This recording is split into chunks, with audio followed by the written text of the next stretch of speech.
Federal Road Safety Corps deploys over 25,000 personnel nationwide for Eid al-Fitr celebration.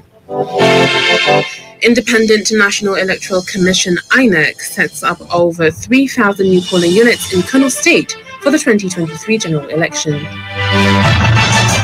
Correspondent reports on the rampant loss of children during Eid festivities.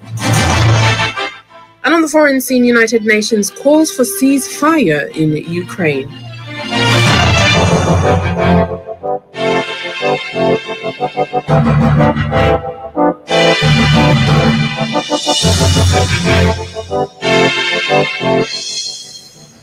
Good evening, you listen to Freedom Global News on 99.5 FM. I am Hauwa Adamu Kiyawa.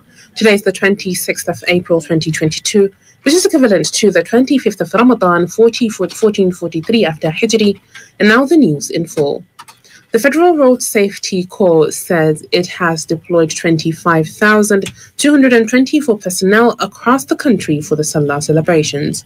The Corps Marshal FRSC Dr. Boboyo Yemi said this today in Abuja at the beginning of the Eid al-Fitr Motor Park Mega Rally. The theme for this year of the campaign is Achieving Zero Road Fatality Through Road Safety Campaign. Oyemi was represented by the Corps Public Education Officer, Assistant Corps Marshal ACMBC Kazim.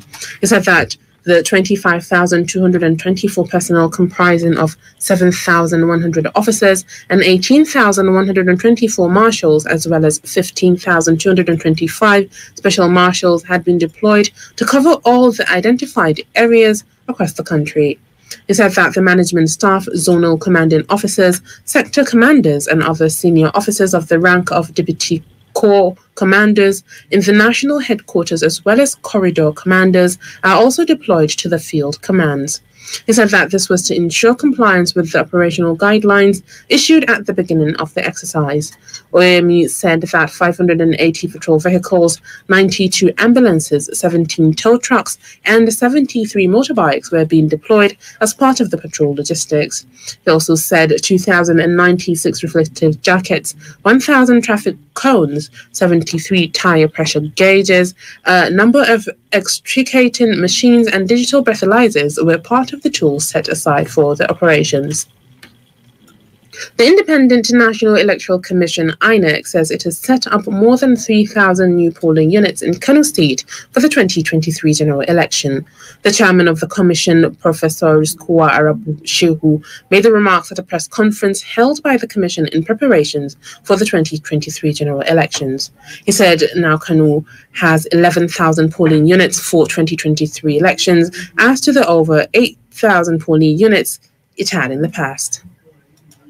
And we found out a number of problems that were experienced, that were not anticipated, had problem or had link with the legal framework. And that was why INEC pushed and made all efforts through the National Assembly to get amendment of the Electoral Act. And we now have a new Electoral Act that has taken a number of things into consideration, giving legal framework for better planning to make elections even more transparent and more credible. We remain grateful to all the stakeholders that contributed in the process of having a new Electoral Act. The media played a major role in that process, and we all know. Correspondent Abubakar Tijani Rabi reports that the INEC also urged the people of Kano State who have not registered to do so before the deadline closes in June. A federal high court sitting in Abuja has ordered the chairman of the Code of Conduct Tribunal, Ladi Umar, to appear before the Senate over an assault on a private security guard in Abuja. The Senate had summoned Umar to appear before it over the March 29, 2021 assault on the guard Clement Sagwak at the Banex Plaza, Wasitu in Abuja. Umar reportedly assaulted the guard for directing him to park his vehicle properly. Delivering the judgment on Thursday, Justice Nyang Eko held that as a public officer administering the law, Umar is answerable to the Senate on issues bordering on moral standards and conduct. Justice Eko said Umar's suit seeking to stop his probe by the Senate lacked merit and consequently dismissed. The Global News is coming to you from Freedom Radio 99.5 FM. You can send your comments, opinions, and watch us live on Freedom Radio Nigeria on Facebook.com. You can get the link to the page on our website, freedomradioenergy.com.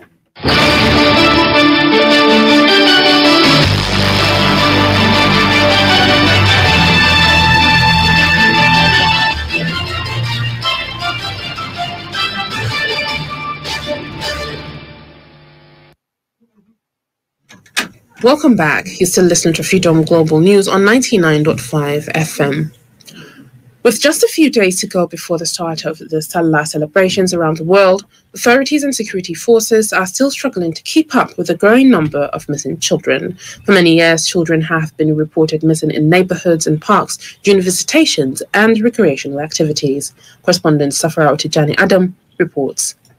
During Salah period, the police, Hizbah board, traditional rulers and other security agencies get overwhelmed with missing children, while the parents struggle to find their children as a result of festivities. Parents are still seen as failing to take care of their children as much time to Salah celebration, which most missing children are too young to trace back to their parents, which make them incapable of giving details on how to locate their parent. This problem has been going on for a long time, irrespective to being a resident or a visitor. It has become the norms during Salah celebration. What measures are parents taking this year in order to avoid losing their children? I would like to give a piece of advice to parents that we should do everything possible to see that we protect our children. We can only do that by keeping them safe at home, that we should not allow our children to be going out or to be exposed for two obvious reasons. Number one, like everybody knew in Kano, some children are missing. So in order to avoid that inconvenience or missing of our children, I'm advising the household to write their phone numbers and their address in a piece of paper and put it inside the pocket of their children.